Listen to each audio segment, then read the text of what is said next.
Assalamualaikum warahmatullahi wabarakatuh. Saya Liviana Indah Pusparini dari kelas MI 2A absen 14. Hari ini saya akan mempresentasikan tugas Android mengenai retrofit POS, di mana metode POS ini nantinya akan digunakan untuk mengirimkan data ke dalam database. Langkah pertama, kita buka project Android yang sudah dibuat minggu lalu. Kemudian, kita buat kelas kirim activity beserta layoutnya, activity kirim. Setelah itu, kita atur tampilan layoutnya untuk form penambahan data mahasiswa. Nah, form di sini saya buat beberapa text view, kemudian edit text, dan juga button proses. Untuk text view dan edit text disesuaikan dengan endpoint yang sudah dibuat, seperti ID siswa, kemudian nama, alamat, jenis kelamin, dan nomor telepon. Setelah itu, pada activity main, saya tambahkan button dengan nama add data, kemudian ada on click handle add button, di mana handle add button nanti akan mengatur intent yang akan melakukan perpindahan halaman dari main activity ke kirim activity, sehingga nantinya akan ditampilkan form penambahan data mahasiswa ketika diklik button add data. Nah, untuk mengaturnya, di main activity saya tambahkan metode handle add button untuk mengatur intentnya. Setelah itu, kita tambahkan fungsi POS pada kelas API interface. Di sini kelas API interface saya bernama JSON placeholder API. Di sini ditambahkan fungsi POS untuk mengirimkan data. Kemudian di sini juga diberi parameter berupa ID siswa, nama, alamat, jenis kelamin, dan nomor telepon. Setelah itu, kita modifikasi pada kelas POS. Di sini kita tambahkan konstruktor untuk keperluan mengirim data nanti. Ketika kita akan mengirimkan data melalui main activity. Jika kita ingin menambahkan data pada main activity. Setelah itu, kita mengatur kelas kirim activity yang sudah kita buat di awal tadi.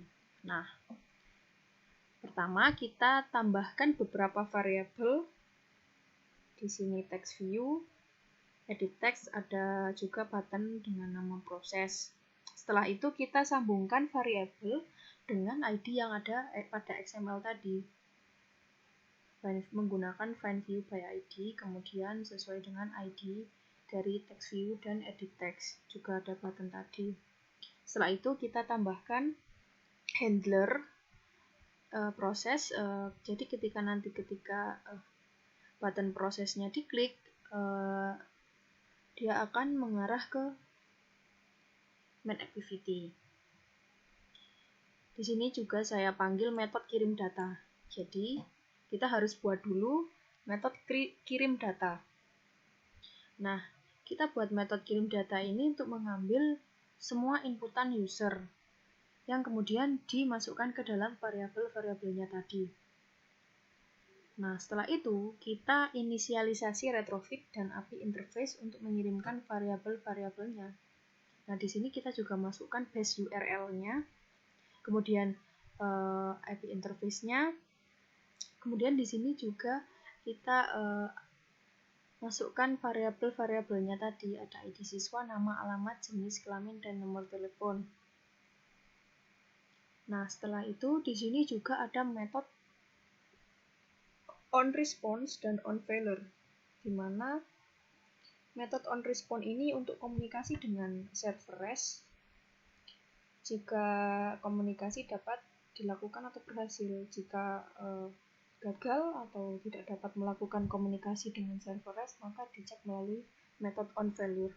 Di sini nanti jika successful akan tampil TOS berhasil, jika gagal juga akan tampil TOS gagal. Nah, seperti itu.